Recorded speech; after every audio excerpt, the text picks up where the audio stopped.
Hai guys, perkenalkan saya Dominika Gracia selaku host pada hari ini.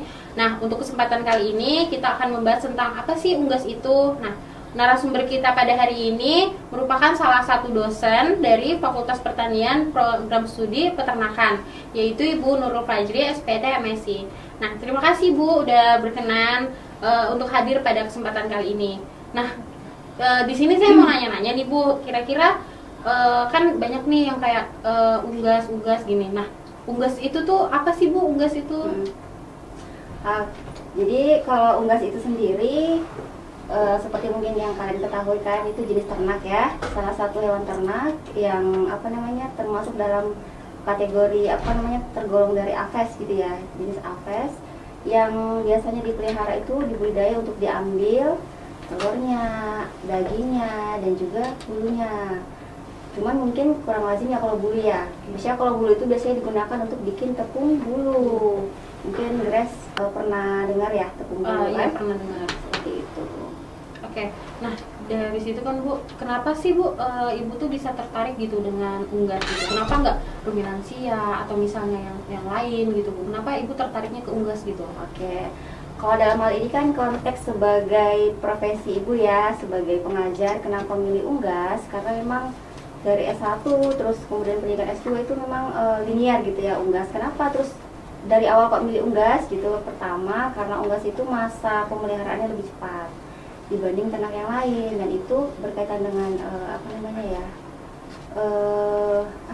kecepatan dalam melakukan penelitian. Itu kan berpengaruh ya, kita melakukan riset itu nggak butuh waktu lama. Jadi kalau misalkan pakai objeknya ayam atau unggas yang lain itu waktunya lebih sebentar dibanding ternak-ternak yang lain. Berarti dalam hal segi ekonomi sendiri unggas itu juga lebih cepat dong Bu ya? Lebih cepat, dan kita kalau misalkan kita untuk usaha gitu ya, kita lebih cepat dapat keuntungan ya kan, lebih cepat mutar usaha itu dibanding kalau kita ternak-ternak besar. Dan juga resikonya mungkin lumayan lebih besar ya kalau ternak-ternak besar. Meskipun tidak bisa dipungkiri pasti unggas juga bakal ada juga sih ya mortalitas juga yang perlu kita perhatikan gitu.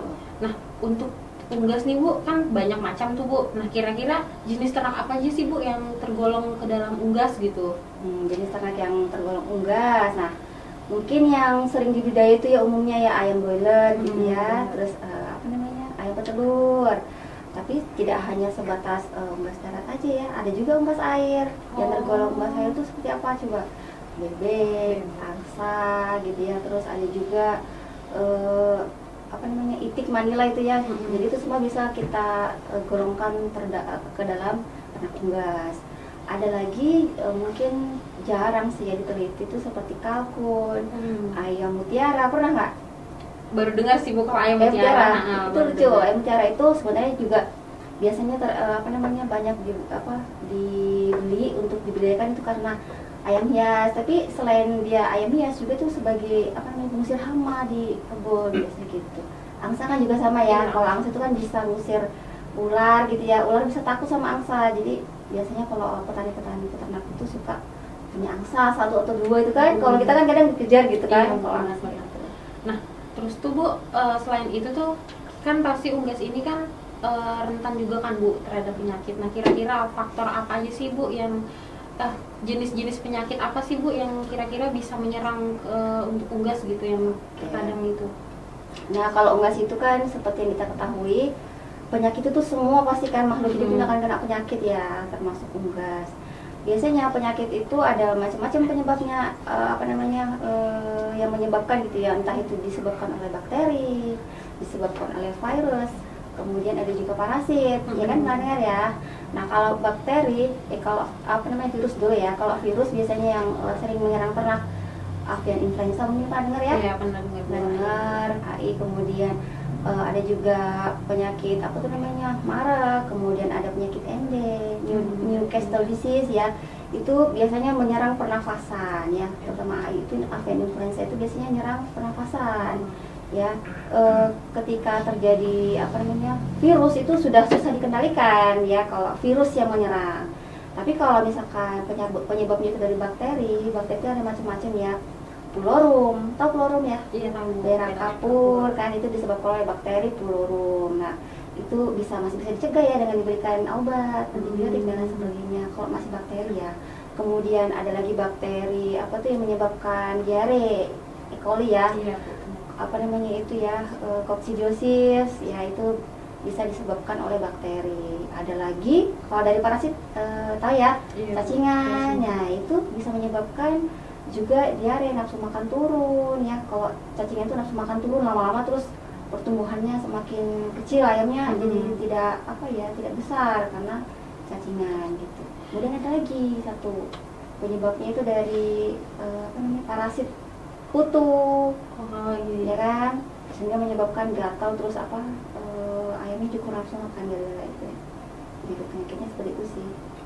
Nah terus tuh Bu, pasti kan dari penyakit-penyakit itu pasti ada faktor-faktor dong Bu yang jadi pemicunya. Nah kira-kira tuh faktornya itu apa aja tuh Bu? Pemicu sakit ya. Nah, yang pertama mungkin dari sanitasi perkandangan gitu ya. Kandangnya kalau misalkan kotor, jarang dilakukan sanitasi, itu kan menyebabkan timbulnya macam-macam penyebab penyakit ya. Misalkan kelembapan tinggi itu memicu bakteri untuk tumbuh ya, untuk berkembang di situ. Kemudian yang perlu diperhatikan adalah ventilasi, kemudian suhu, itu semua yang akan mempengaruhi. Kemudian pemicunya selain itu kepadatan kandang. Nah, kalau kandang terlalu padat itu menyebabkan amonia terlalu tinggi ya. Kemudian penyakit itu lebih rentan untuk saling menulari gitu ya. Dan ada juga dalam kondisi lain ayam itu bisa kanibalisme kalau misalkan terlalu padat. Kemudian ada lagi bisa menyebabkan stres.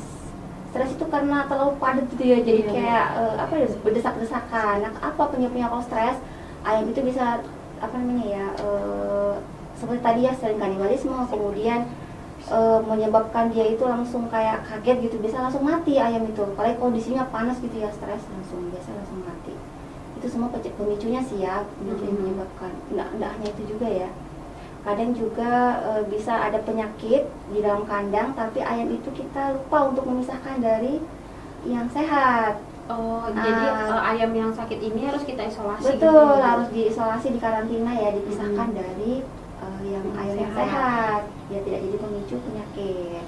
Seperti itu, kurang lebih seperti itu sih ya pemicunya. Nah, jadi itu kan Bu, kata Ibu kan ada beberapa faktor yang menyebabkan stres pada ternak nih Bu, pada si unggas ini. Nah, selain dari kepadatan kandang itu apa aja lagi sih Bu yang bisa menyebabkan si ternak ini stres gitu? Penyebabnya stres ya.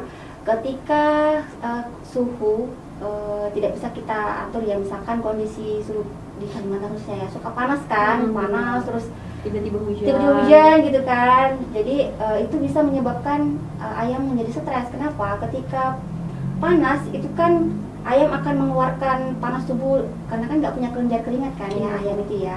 Jadi dia tuh otomatis akan merasa kayak terengah-engah, kemudian dia bingung mengeluarkan panas di dalam tubuhnya, sehingga ketika terjadi stres pasti ayam itu akan lama-lama kadang shock berat gitu, langsung mati biasanya ayam.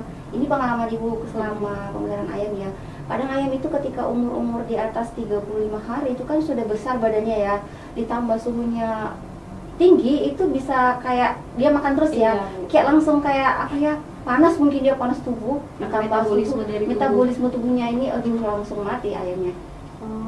Tapi selain itu Bu, aktivitas dari anak kandang itu juga mempengaruhi nggak sih Bu si stres ayam ini gitu? Betul. Jadi kalau anak kandang itu pertama ya, anak kandang itu misalkan tidak menjaga kebersihan, misalkan kalau misalnya di perusahaan-perusahaan besar ya, kapasitas yang besar ayamnya ya yang dipelihara, itu memang ada SOP kan.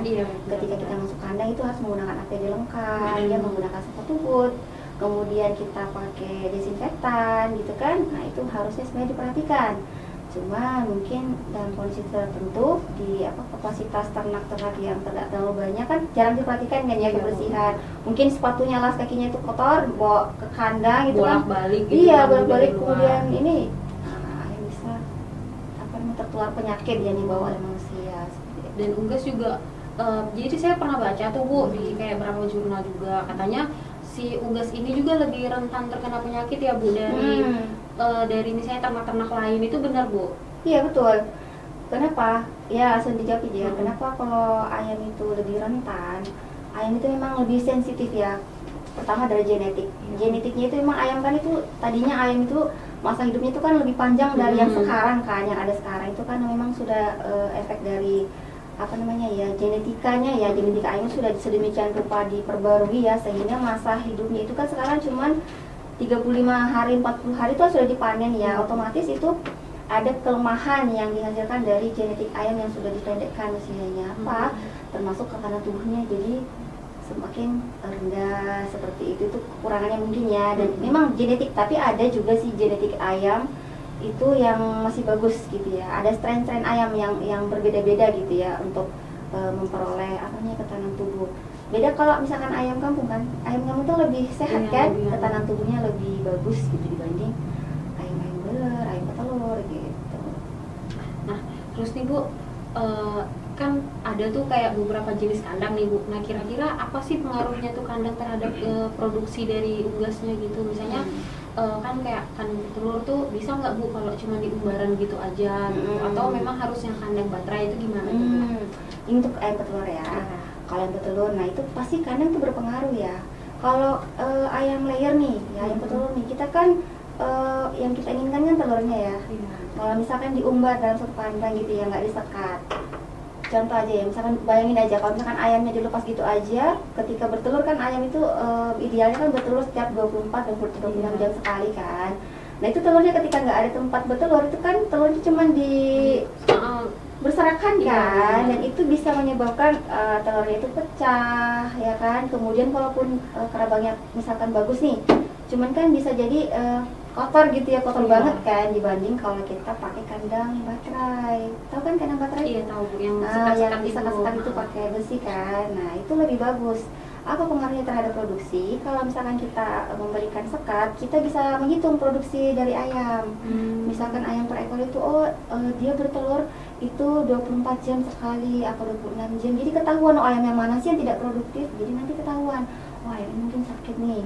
Ini kan kelihatan tuh. Iya. Tapi kalau kita umbar begitu kan kita nggak tahu tuh telur ayam siapa itu. Yang mana itu yang bertelur. Ayam yang mana nih gitu kan. Kemudian kalau diumbar gitu ayam itu mungkin ya ketika mungkin lagi gabut atau lagi apa gitu bisa matuk telurnya kan. Jadi kita rugi dong. Nah kan? Itu kan Bu pemicu dari si ayam ini matuk-matuk telurnya sendiri tuh itu gimana tuh? Emang begitu atau mungkin karena si ayam ini kenapa kah gitu? Biasanya pertama tingkah laku kan, tingkah laku ayam itu memang suka mematuk kan, karena dia punya paruh. Kedua biasanya kalau ayam lebih sering mematuk itu biasanya dia kekurangan kalsium, kekurangan mineral, makanya dia itu kayak mencari apa ya, kadang kan kalau ayam itu suka matuk-matuk kayu ya kan, dia kayak tanah gitu kan, kalau ketika kita diumbar gitu ya suka memang tinggal lakunya seperti itu ayam itu, apalagi memang ketika kekurangan nutrien mineral misalkan gitu ya dia akan melakukan matuk begitu. Gitu. Berarti itu dilihat dari pakannya lagi ya Bu. Berarti nah terus nih Bu, jadi perbedaan antara pakan unggas petelur sama unggas pedaging itu di mananya sih Bu gitu? Oke, kalau perbedaan pakan ya bagus pertanyaannya. Mungkin kan sama ya antara ayam layer sama pedaging ya jelas. Kalau dari perbedaan pakan jelas berbeda. Misalkan kita kan menyusun langsung itu kan harus berdasarkan ternak yang akan kita berikan pakan kan. Kalau misalkan ternak ayam pedaging itu kan ada 3 fase ya, starter, grower, finisher. Cuman sekarang kan lebih dipendekkan, ada yang cuma pakai starter, finisher. Dan kebutuhan ayam broiler itu berbeda dengan kebutuhan ayam layer. Kenapa berbeda? Karena ayam pedaging akan menghasilkan daging, ayam layer akan menghasilkan telur. Apa yang dibutuhkan? Ketika ayam pedaging itu membutuhkan protein yang lebih tinggi ketika dia masih masa baru bertumbuh ya, fase starter. Starter itu dia butuh banyak protein dibanding ayam layer. Gitu ya. Kalau misalkan di starter, di ayam broiler itu biasanya butuh proteinnya itu lebih tinggi, 21 sampai 24%. Sementara kalau di ayam layer itu 18 sampai 20 udah cukup ya gitu. Cuman ada lagi fasenya kan. Kalau layer juga ada 3 fase kan.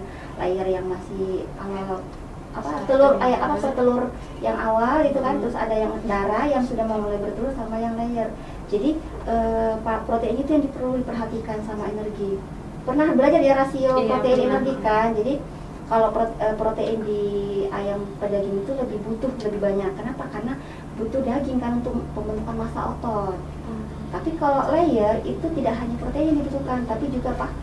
Fosfor, kalsium ya. Kalsium fosfor itu sangat penting karena untuk pertumbuhan ragam telur, kemudian kuning telur itu kan butuh semua kandungan nutrien itu. Jadi pertama dari kandungan nutriennya ya, nutrien pakan. Kemudian yang kedua, umumnya kalau ayam layer itu diberikan makan berupa butiran. Nah kalau pedaging biasanya kalau kita tidak mau, peternak tidak mau terlalu terlalu terbuang pakan, biasanya dibikin mash pakan itu, karena kan ayam broiler kan makanya banyak ya, jadi kayak biar tidak tumpah-tumpah, biasanya dibikin pelet biasanya. Cuman sekarang sih kayaknya lebih banyak butiran aja sih ya, makan yang tersedia kan ya, crumble kayak gitu. Nah terus nih Bu, jadi kan tadi kan kata Ibu kan ada perbedaan nih untuk pakannya, ada perbedaan. Kemudian pasti dong dari pertumbuhannya itu ada perbedaan. Nah kira-kira untuk pertumbuhan ayam broiler ini sama lamanya ya Bu ya, untuk lama pertumbuhan ayam broiler sama si ayam layer ini ada bedanya nggak sih Bu? Jelas. Kalau ayam broiler itu kan masa hidupnya lebih cepat ya. Terus tuh kan Bu biasanya tuh sempat dengar nih Bu kayak isu-isunya antibiotik itu. Kira-kira penggunaan antibiotik pada unggas itu gimana sih Bu? Oke, jadi antibiotik itu sebenarnya umumnya diberikan peternak itu memang butuh sama antibiotik ini ya.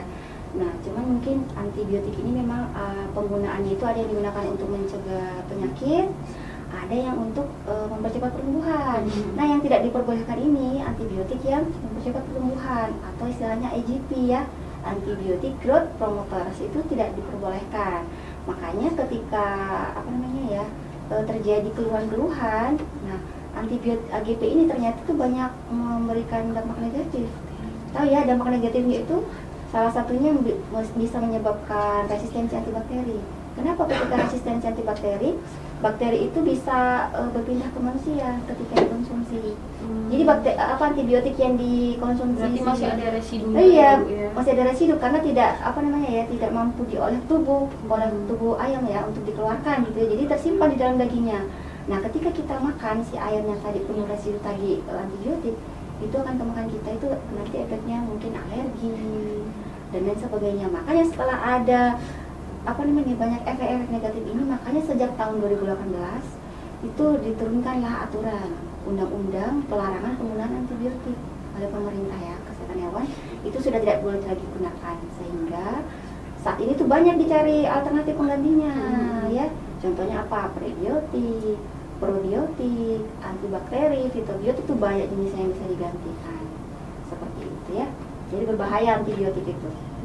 Nah, kita balik lagi tadi Bu ke yang tentang kandang ya Bu ya. Nah, kira-kira tuh suhu idealnya suhu atau kelembapan gitu kan yang ideal untuk ternak unggas itu berapa sih Bu? Kan karena ternak unggas ini kan dia kalau terlalu dingin tuh nggak bisa, terlalu panas juga nggak bisa. Untuk suhu idealnya itu kira-kira berapa sih Bu? Oke, kalau ayam broiler ini ada namanya DOC ya. DOC itu kan ayam masih ayam umur sehari ya. Itu butuh suhu yang lebih tinggi. Makanya kenapa ada brooder kan? Iya, perlu namanya brooding, masa brooding. Biasanya kalau masa brooding itu 30 sampai 34 derajat Celcius butuh suhu yang sehangat itu ya. Tapi ketika sudah sudah masuk usia 21 hari ke atas itu mulai suhunya kita turunkan. Jadi sudah kita lepas dari broodernya, kita pindahkan ke kandang-kandang sekat. Kemudian kita ukur suhunya, kelembapannya itu sekitar 50-70%. Kalau misalkan suhunya, kalau tidak salah ya, kalau misalkan suhunya itu kita harus turunkan 28 sampai 32 itu udah panas ya. Nah itu kalau misalkan lebih dari itu bisa menimbulkan stres. Makanya kenapa sekarang ada namanya kandang close house kan, itu untuk meminimalisir suhu yang tidak ideal tadi untuk ayam gitu. Jadi kan bisa diatur ventilasi ya, bisa diatur semuanya gitu. Nah, saya mau nanya nih Bu, kan dari tadi kan pakai breeding ya. Nah, breedingnya itu akan ada berbagai jenis nih Bu. Nah, kira-kira tuh yang ideal yang biasa dipakai di Indonesia nih yang mana Bu? Oke, kalau zaman dulu sih ya pakainya ini pakai kayu bakar yang dimasukkan ke dalam drum gitu ya. Nah itu yang cara lama konvensional ya. Tapi sini mungkin itu peternak masih ada yang pakai sih ya. Kalau ya di daerah-daerah ya yang susah apa namanya ya. Kemudian ada lagi pakai gazolek. Pernah dengar gazolek? Iya pernah tuh. Gazolek cuman kan butuh bahan bakar ya. Ada lagi ya gazolek aja ya kayaknya. Gazolek itu butuh bahan bakar minyak ya. Jadi sebenarnya kayaknya butuh bagusnya itu pakai gazolek. Cuman kita menyesuaikan lagi ketika kandangnya masih open house kan tidak kita meminimalkan apa namanya ya pengeluaran gitu ya. Iya. Jadi biasanya pakai kayu bakar aja sih kalau masih skala open house ya. Cuman ya resikonya juga terlalu besar. Kalau kita tidak rutin ngecek itu bisa kebakar kan kandangnya kan? Kayu bakar kan. Nah terus tuh kan tadi pakai gasolek, terus kemudian pakai kayu bakar gitu. Nah untuk yang sekarang ini ya Bu, zaman sekarang ini teknologi apa sih Bu yang bisa digunakan untuk pemeliharaan unggas tuh Bu? Oke, karena kan seiring jalannya waktu ya, seiring perkembangan zaman, sekarang sudah banyak teknologi, termasuk teknologi IoT. Mungkin teman-teman sudah pernah dengar ya IoT itu ya. Iya, Sebenarnya IoT itu sebenarnya nggak hanya di peternakan kan, tapi awal mulanya itu di bidang-bidang lain ya kan. Cuman ketika kesini dikaji ternyata bisa bisa dimanfaatkan untuk ternak itu sendiri, makanya dibuatlah sistem IoT. Kenapa IoT itu kita menggunakan sensor, jadi kita bisa menyambungkan dengan aplikasi gitu ya, kemudian disambungkan dengan gadget kita, jadi kita bisa mengecek, bisa mengatur suhu, bisa mengatur kelembapan, kemudian kita bisa melihat rekapan data ayam kita ya, berapa IP-nya, berapa bobotnya dari IoT tadi, karena kita pakai sensor ya. Jadi berat badannya itu nanti dipasangin sensor, jadi kita bisa tahu oh bobot ayamku tuh segini gitu loh. Oh suhunya, jadi kita pasang misalkan termometer gitu suhu ya, kita kasih sensor, jadi nanti kebaca, bisa disambungkan dengan gadget kita, jadi bisa ketahuan. Jadi si peternak ini nggak perlu lagi dong repot gitu ke kandang, lebih efisien waktunya gitu. Berarti bisa juga ditinggal kayak bisa gitu. Ditinggal. Karena kan yang kita tahu juga kan Bu, di zaman dulu tuh kan kalau kita udah beternak tuh kan kita harus standby kan Bu, di kandang, terus berapa kali bolak-balik. Dan juga yang saya pernah baca tuh kalau misalnya ayamnya juga harus tepat waktu nih Bu, makan kayak gitu-gitu. Berarti teknologi ini sangat membantu para peternak dong Bu. Sangat membantu, cuman mungkin peternak pasti mau ya, cuman mungkin kendalanya IoT itu sistem pakaian teknologi ya. Namanya teknologi itu pasti butuh biaya yang lebih besar. Makanya sebenarnya tanpa IoT pun sebenarnya bisa bagus, itu dengan menggunakan kandang closed house. Jadi tidak harus IoT. Kalau di zaman sekarang kan memang butuh banyak biaya ya. Kalau kita operasionalnya kalau menggunakan IoT itu kita harus butuh internet yang harus bisa diakses setiap saat. Coba bayangkan ketika internetnya mati seperti apa kan koneksi-koneksi yang akan di kandang itu. Kemudian ketika listrik tidak ada kan semuanya pakai sistem ya. Kalau listrik sampai tidak ada kayak apa kan nggak mungkin. Sementara di negara kita ya, di daerah kita itu kan masih ada tempat pelosok gitu ya, yang belum bisa mengakses listrik, mengakses semua itu. Jadi ya mungkin kalau kandang khusus masih bisa ya, masih dapat untung gitu ketika kita pakai kandang khusus gitu. Nah, terus kembali nih ke kandang nih Bu. Nah kira-kira untuk jenis kandang yang tepat unggas ini kayak gimana sih Bu selain kandang baterai? Nah kalau misalnya umbaran ini juga termasuk tepat nggak sih Bu untuk si unggas ini gitu? Karena yang seperti kita ketahui kan ruminansia ini juga sama, maksudnya dia punya kandang yang intensif sama semi intensif terus ekstensif. Nah kalau untuk unggas sendiri itu gimana Bu? Kira-kira kandang yang tepat gitu atau ideal gitu? Unggas kan ada banyak ya. Iya. Kalau yang tadi kita omongin itu kan ayam broiler ya, ayam petelur memang tujuan untuk kita ambil dagingnya sama telurnya kan. Nah, ada lagi kalau misalkan kita pelihara ayam kampung itu tidak perlu kita kandangkan 24 jam di dalam kandang. Ketika mungkin kita mengadopsi perkandangan yang semi intensif, mungkin ya ada yang diumbar kemudian dimasukkan ke dalam kandang, mungkin itu lebih ideal untuk ayam kampung sendiri. Kenapa? Karena ayam kampung itu memang hidupnya itu memang sukanya diumbar, liar gitu ya. Dia cari makan itu kan dari cacing-cacing dimakan, serangga-serangga kan, gitu, daun-daunan.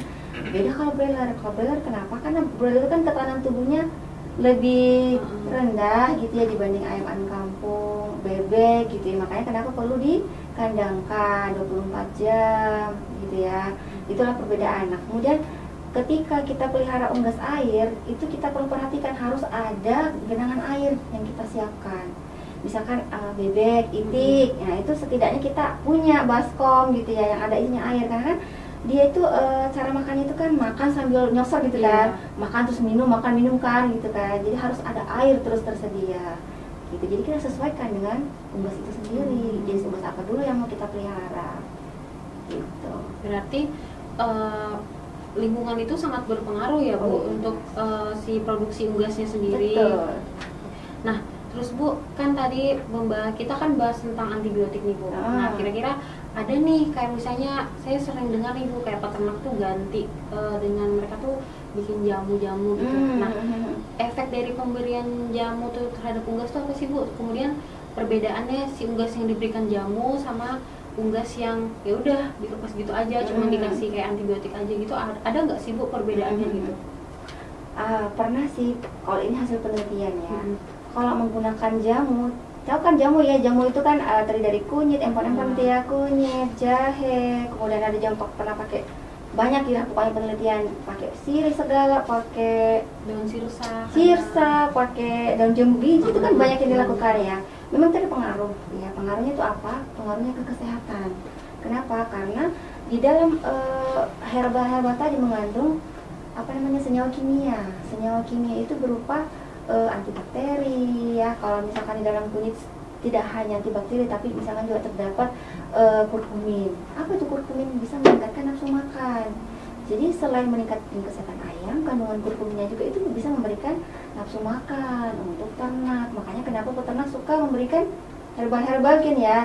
Tapi umumnya herbal kalau misalkan meracik sendiri itu ya ayam kampung yang diberikan, atau mungkin ayam-ayam hias, ayam jago ya kan, pakai herbal. Tapi kalau ayam-ayam belet, biasanya peternak itu tidak mau terlalu mengambil resiko. Jadi biasanya beli yang sudah memang teruji klinis. Jadi dari dari udah diuji secara klinis di lab, kemudian ada kandungan-kandungannya tertera semua ya, itu biasanya beli di pabrikan. Atau sekarang sih peternak udah jago ya, pesen Shopee, pesen gitu. Nah kemudian kan itu kan tadi kan jamu ini berarti salah satu cara gitu kan mengganti si antibiotiknya tadi. Nah kemudian nih Bu, ada nggak sih Bu kayak tata cara kita mencegah penyakit pada unggas itu? Mencegah ya. Otomatis pencegah, kalau mencegah kan beda sama mengobati ya. Kalau mencegah itu kan belum ada penyakitnya nih ya, kita berarti harus mencari solusi apa sih kira-kira yang bisa kita lakukan ya. Pertama kita mungkin sanitasi kandang ya, sanitasi kandang itu paling penting. Kalau kita melakukan usaha di bidang peternakan itu sanitasi kandang. Kenapa? Karena kandang ini merupakan tempat tinggalnya sih ternak selama masa hidupnya ya kan. Ketika kandang itu tidak bersih, kemudian ada infeksi penyakit ternyata di dalam situ, itu bisa berakibat ke produksi si ayam ya kan. Kita kan sebagai peternak kan yang kita inginkan kan keuntungan kan. Nah ya itu yang perlu dipikirkan. Mana apa lagi pertanyaan tadi? Selain si sanitasi ini, apa ada lagi nggak Bu kira-kira cara-cara? Pakan ya, jangan sampai terlupakan pakan ya. Iya, benar. Pakan itu nutriennya perlu banget, itu menjadi catatan. Jadi ternak apa yang kita pelihara, kita itu harus melihat dulu kebutuhan nutrien untuk ternak itu sendiri. Kan sekarang tahu ya ada tabel SNI ya, Standar Nasional Indonesia, itu memang sudah dikeluarkan. Misalkan ayamnya itu jenisnya ayam broiler atau pedaging. Nah itu nutriennya kita harus tahu, kita harus garis bawahi, misalkan protein, energi. Nah itu harus diperhatikan. Itu juga dengan air yang seperti awal kita tadi ya, itu yang perlu kita perhatikan dari pakan. Kemudian mungkin bisa kita berikan ketika panas, kemudian ayam terjadi stres, kita berikan vitamin ya, vita stres, ya, vita chip. Nah itu kita bisa berikan untuk mencegah terjadinya penyakit. Kemudian ke penyakit dari infeksi virus, itu kan yang berat ya, virus ya. Otomatis kita harus sering juga mengecek ayam ya di kandang, anak yang terinfeksi. Kemarin juga segera kita keluarkan dari kandang gitu ya. Kalau ayam kan tidak butuh biaya yang besar ya, maksudnya kita sembelih aja langsung lah. Daripada dipisah juga nanti bisa kemana-mana kan. Disembelih dimatikan atau dikubur kalau misalkan memang agak takut gitu ya untuk dikonsumsi seperti itu. Nah, untuk waktu sanitasi kandang sendiri itu kira-kira kapan tuh, Bu? Sanitasi kandang yang baik ya. Kalau biasanya broiler itu ya kan masanya kan sebulan aja ya. Biasanya ketika kita sanitasi itu kita lakukan ketika di awal kita mau check in ya. Ketika ayam sudah panen itu kita istirahatkan dulu kandangnya. Iya, Kita istirahatkan dulu ya 7 sampai 14 hari lah ya. Istirahatkan itu fungsinya biar penyakit yang ada itu kita putus dulu rantai penyakitnya. Jadi di awal kita harus mulai sanitasi kandang di awal ya. Kemudian kenapa tidak boleh kita bersihkan kandang tiap hari? Mungkin kan kita mau nyemprot-nyemprot ya hari kan nanti ayamnya terganggu, kemudian nanti ayamnya stres. Jadi dilakukan di awal dan di akhir pemeliharaan. Namun tidak hanya sanitasi kandangnya aja nih bersihkan, tapi tempat makan, tempat minum itu juga perlu kita perhatikan. Kalau kan tempat minumnya masih pakai yang galon itu kan, galon merah itu, yang putih merah itu harus sering dicuci setiap pagi dan sore, itu harus sering dibersihkan. Beda kalau udah pakai nipple. Kalau pakai nipple mungkin harus dicek juga ya kebersihannya. Kebersihan dalam pipanya. Di dalam pipanya itu juga harus dicek seperti itu. Nah, kenapa sih Bu perlu ada istirahat kandang gitu? Istirahat kandang seperti yang kita tadi singgung ya. Kalau ayam itu kan masa dipanen nih ya, umur 35 hari misalkan 40 hari, 40 hari. Itu kan ayam pasti ada di situ amoniak tinggi ya. Kemudian lembab gitu kan pasti kondisi di kandang itu ya. Nah, kenapa kalau lembab itu, kondisi lembab itu merupakan media yang bagus untuk pertumbuhan bakteri, pertumbuhan mungkin virus bisa jadi ya, atau parasit gitu ya. Nah, sehingga kita perlu mengistirahatkan kandang.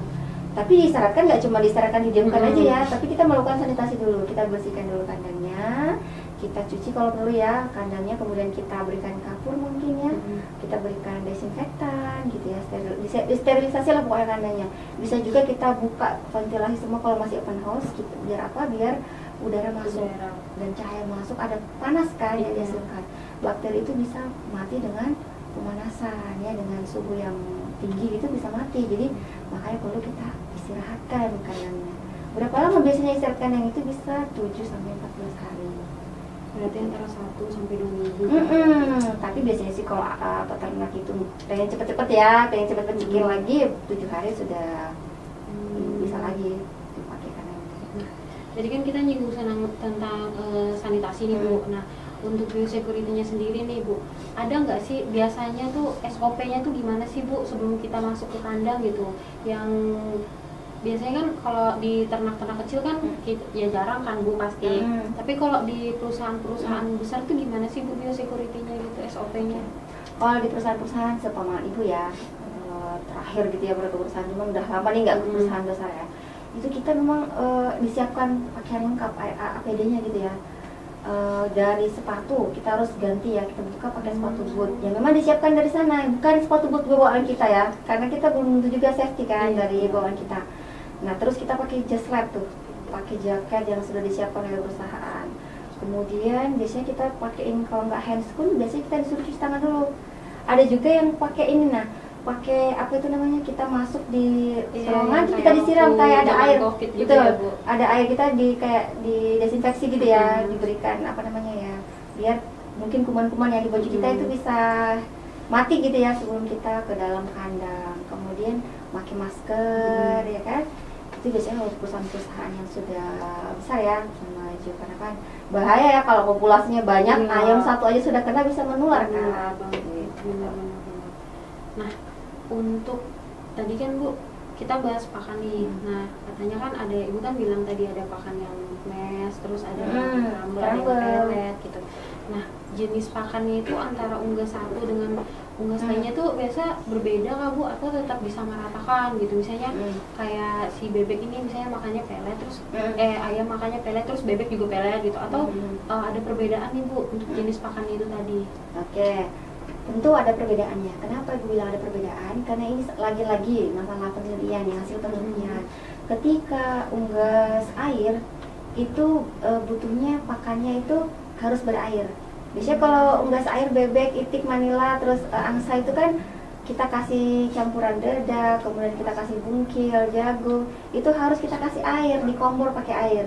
Kenapa? Karena memang sistem pencernaan, kemudian memang dari apa namanya ya, dari fisiologis pencernaannya berbeda sama si unggas darat, ya kan?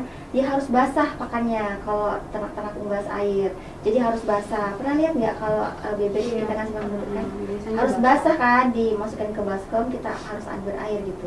Nah itu akan berpengaruh. Kalau ketika kita cuma ngasih bentuknya itu mesh, butiran, itu mungkin lebih banyak yang tumpah karena kan mulutnya kan nyosor kan dia apa sih bahasanya? Cara makannya itu kayak apa sih, beda kan, beda dari struktur mulutnya dari ayam sendiri sama bebek ya, unggas air. Kalau ayam kan punya patok ya, jadi ketika biji-bijian gitu kan langsung masuk, tapi ketika mesh mungkin banyak yang terbuang juga gitu, makanya lebih sering menggunakan pelet, crumble, jadi butiran-butiran gitu ya gitu. Kalau apa lagi ya, ya itu tadi sih bedanya. Kalau unggas air yang cuma ditambahin air gitu aja, jenisnya kan jenis pakannya.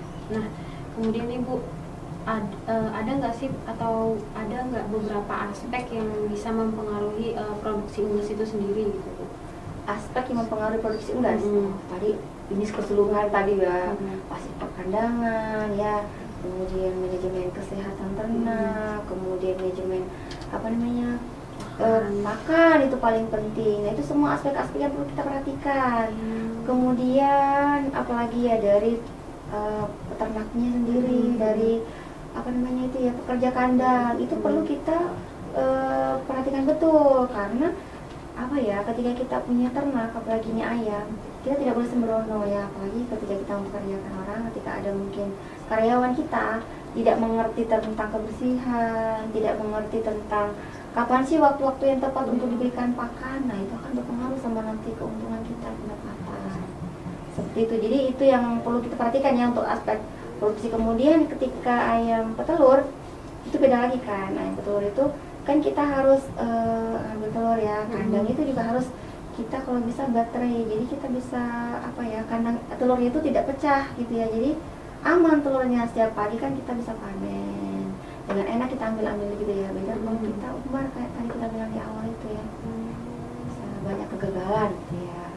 Nah, menurut Ibu nih tadi kan kita bahas tentang teknologi yang ada di ya Kalimantan dulu lah Bu ya kan. Nah kan pasti ada perbedaan dong teknologi yang ada di Kalimantan sini penerapannya sama yang ada di Jawa. Nah kira-kira nih menurut Ibu penerapan teknologi yang ada di Kalimantan sendiri itu udah ideal apa belum gitu Bu? Teknologi nih ya, kalau berbicara teknologi pasti apa ya, namanya teknologi pasti ada teknologi yang kita gunakan ya, seperti yang kita tadi singgung pertama itu pakai IoT, closed house gitu ya, pakai teknologi. Nah ketika di Kalimantan dibandingkan di Jawa, mungkin kalau di Jawa memang itu kan pusat gitu kota ya, lebih apa ya, listrik lebih apa namanya ya, lebih tersedia, sudah apa namanya ya, merata gitu ya, listrik, kemudian wifi, internet itu ya lebih merata. Mungkin kalau saya ya di Kalimantan, tapi belum tahu juga ya Kalimantannya, mungkin tertentu gitu ya, yang daerah-daerah yang kota gitu, kota aja yang mungkin masih bisa mengakses internet dengan lebih bagus gitu ya. Tapi ketika sudah di daerah-daerah itu ya yang terpencil, terluar, terdalam, tertinggal gitu ya, mungkin masih ada ya. Nah itu kita tidak belum bisa menerapkan teknologi. Jadi apa ya, adaptasi teknologi belum bisa kita terapkan di daerah-daerah yang seperti tadi gitu. Kenapa? Karena teknologi itu ya butuh itu semua gitu kan, internet, listrik. Sementara kalau tidak ada, kita mau apa gitu kan? Pernah ada ya menerapkan itu daerah pelosok, listriknya pernah mati dan itu tidak dikontrol. Alhasil ayamnya sejumlah ribuan ekor itu mati semua. Karena pakai kandang closed house, mereka tidak mengecek, ternyata satu listriknya mati, padam semua. Kan yang host closed itu kan sudah di kandang tertutup ya, tertutup, itu semua putus listrik semua, blower kan nggak ada kan, nggak terbuka tuh. Kalau open kan mati lampu kan bisa udah selesai gitu. Iya, jadi itu bisa menyebabkan kerugian besar kalau tidak ditunjang ya dengan tadi ya teknologi tadi.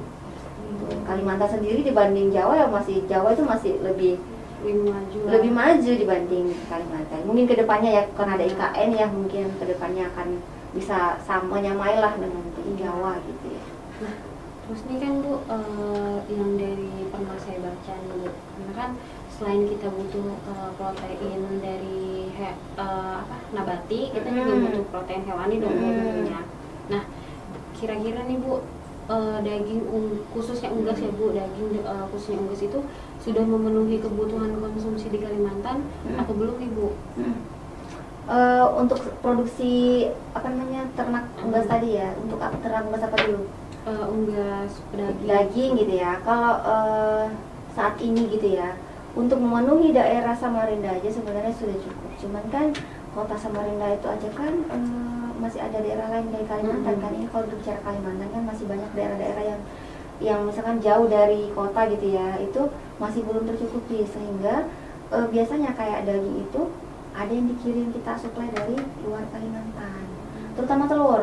Telur itu mungkin kalian bisa lihat ya, telur yang kita dijual di pasar itu ya, di warung-warung itu biasanya telur-telur yang sudah seminggu, 2 minggu. Kenapa? Karena memang dari luar dibawanya gitu, jadi belum tercukupi, kalau bisa dibilang memang belum terpenuhi.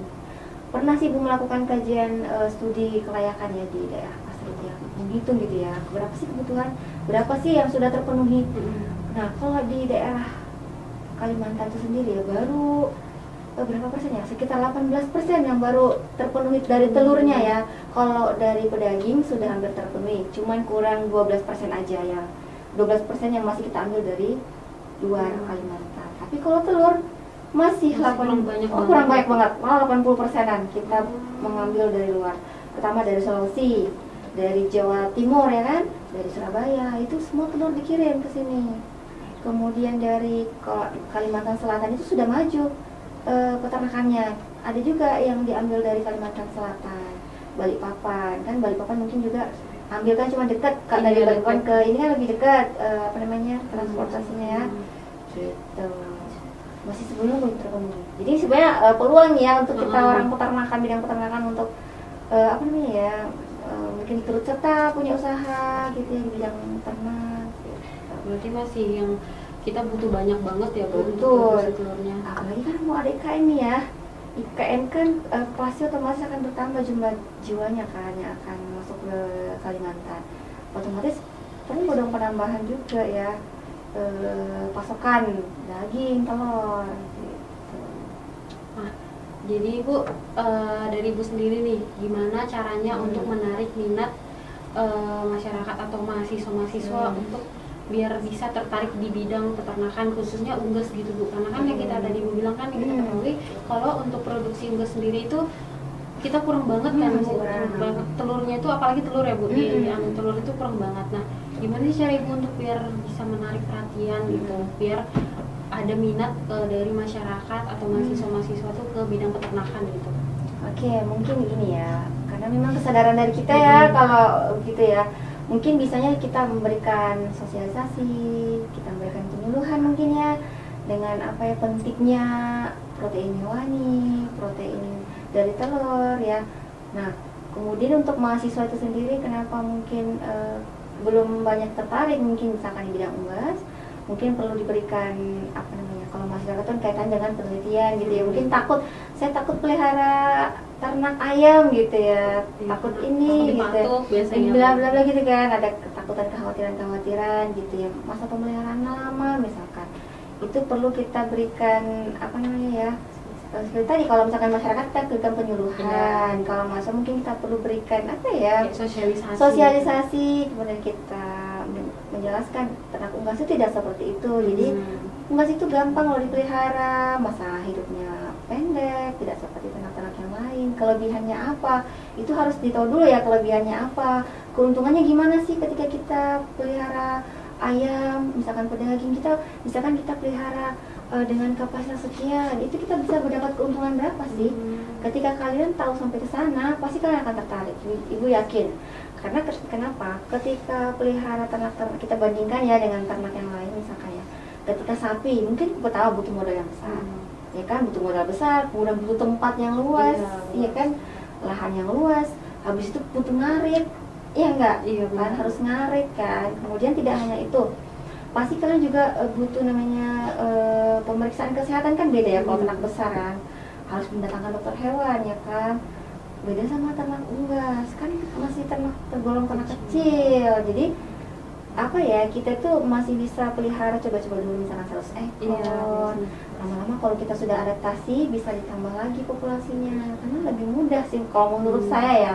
Tinggal bagaimana mahasiswa itu kita berikan penjelasan. Gini loh, kalau peliharaan itu lebih enak loh, lebih cepat mendapatkan keuntungan loh, lebih cepat dapat modal balik gitu kan.